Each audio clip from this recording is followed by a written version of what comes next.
आप लोग। आज मैं अपने यूट्यूब चैनल में एक नई वीडियो के साथ दोबारा आया हूँ, SM कैरेक्ट वर्ल्ड।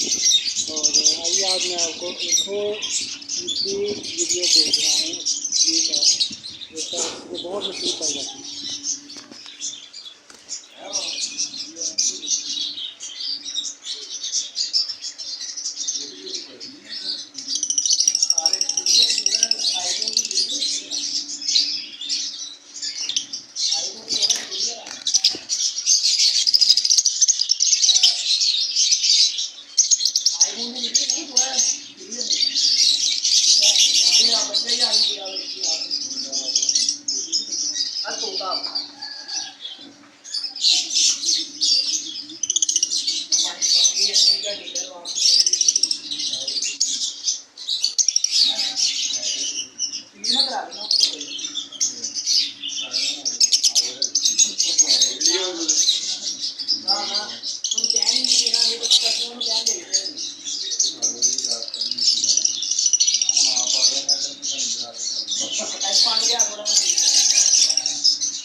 मेरे चैनल को सब्सक्राइब करना ना भूलें और मेरी वीडियो को ज़्यादा से ज़्यादा शेयर करें और बेल आइकन का बटन जरूर दबाना ताकि मेरी चैनल की तमाम आने वाली न्यू वीडियोस आपको मिल सकें।